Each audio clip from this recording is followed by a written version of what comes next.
Hi, welcome aboard. This is a little motor blog of a trip we did in late 2015 up from Adelaide up to Port Germain, through the Port Germain Gorge, around through Wilmington, down the Horrocks Pass to Port Augusta, and then on through the Pitchy Ritchie Pass to Quorn and returning to Adelaide via Clare. Port Germain, interesting little town in its heyday, sort of in the 1880s to the early 1900s, predominantly just a sailing port for picking up general cargo, mainly grain bulk from the farming lands. Tremendously long jetty in Port Germain. Originally it was a bit over a mile long. It's over the years has deteriorated in spots, but still sits at about nearly a kilometre long. And the town itself, I think its best population was about 300, but it's a very small town now. Some days you're flat out getting a cup of coffee, but well worth a stop. And it was a starting point for our ride through the Horrocks Pass run. From Port Germain, the road runs slightly north towards the bottom end of the Flinders Ranges, and Port Germain Gorge was closed the last time we went through for roadworks, and given that it's a fairly narrow gorge, gets a tremendous amount of traffic, and also the road gets damaged. There's a photo a little bit further on of some floods in Port Germain Gorge in 2013-2014, where you can see just the huge amount of water that comes down through this narrow gorge. The council has done the road up in the last couple of years, and even though some of the corners are still a little bit on the rough side, it's well worth a ride through there. Just fantastic scenery. The road continues on up to towards Wilmington and so on. We did several stops along the way. One of our favourite spots is Melrose, just a fantastic little town. If you're into push bike riding and hiking, Melrose, plenty of accommodation, great caravan park, lots of B&Bs, hotels, just a good little spot to stop off for lunch. Here's this photo of the gorge during floods in 2014, and as you can see, a huge amount of water coming down a small area to look at it now.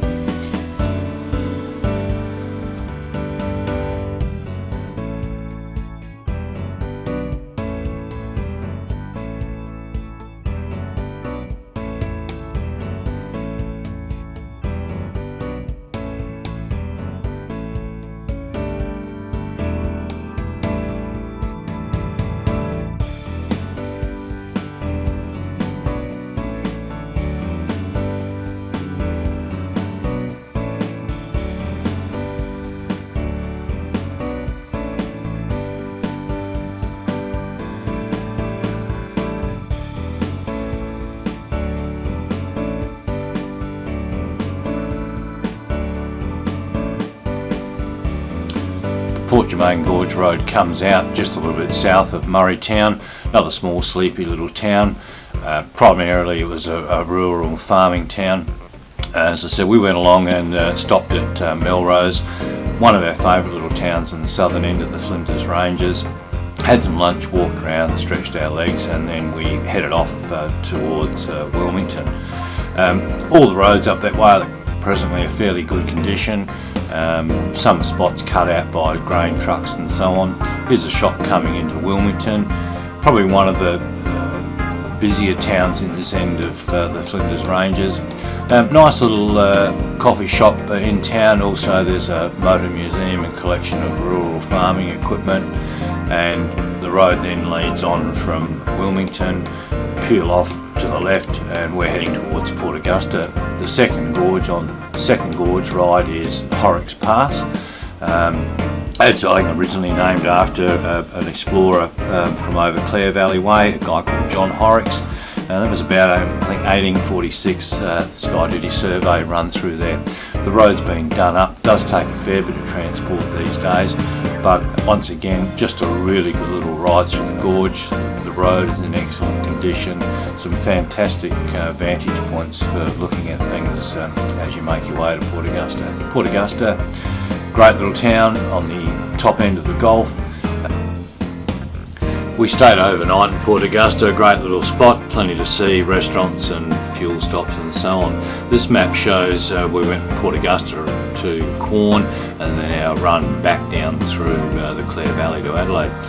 Pritchie Ritchie Pass or Gorge predominantly mainly follows the rail track which was put in the early 1800s, 1850 or so, from Port Augusta to Quorn, mainly servicing farming communities.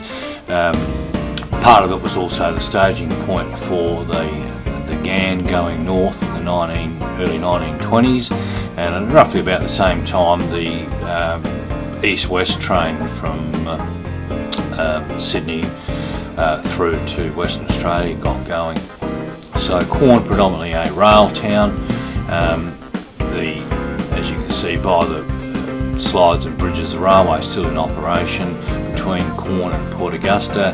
It's looked after by the Pritchie Ritchie Rail Historian Association, and they're all voluntary members over the years, and they keep the upkeep of the rail and the locomotives, continually building new rail stock and so on.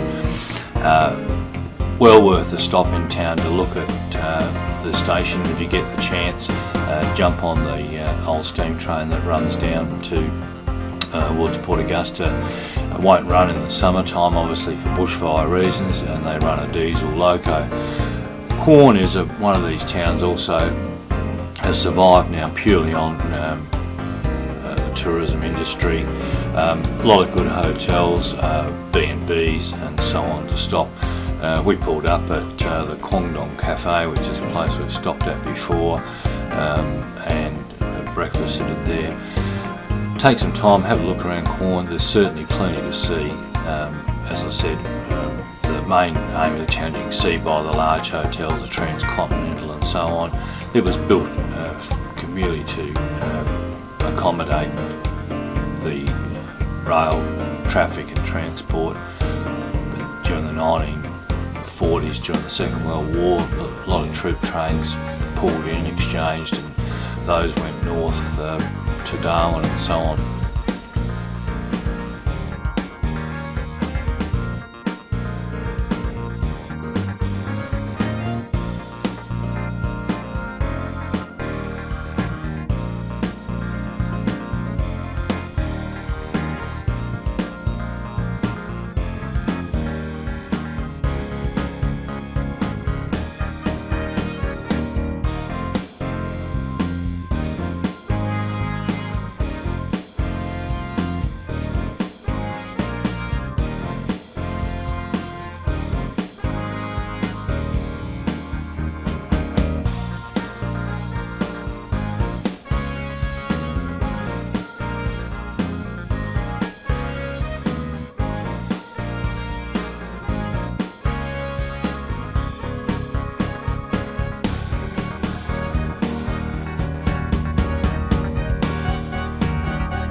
This is just a quick shot of a ride down the main street opposite the railway station in Quorn. If you're into old buildings, and certainly a lot of history, it wasn't just rail transport here. Of course, all the road trains heading north in those days, a lot of them were stationed and depots and so on were in Quorn. As you can see, a little bit of the town has sort of survived in its original state alongside the various hotels and B&Bs. There's an old mill which is a restaurant come B&B at the top of the street. We pulled around here on the left, that's a B&B place, nice, clean, tidy, good rates. As I said, plenty of places to stop for meals and so on. One of the reasons we stock at Kwangdong is one of the trips we did through here in the middle of winter.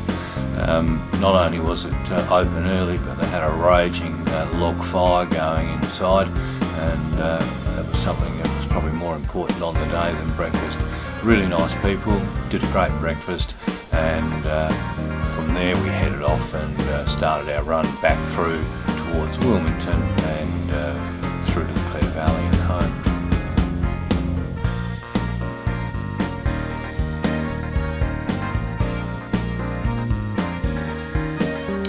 The Clare Valley is probably something we'll do on a separate motor blog on another day, but this trip ended, as I said, we had a really good ride. We did about 870 odd Ks a round trip, and the weather was absolutely fantastic and the bike went like a dream.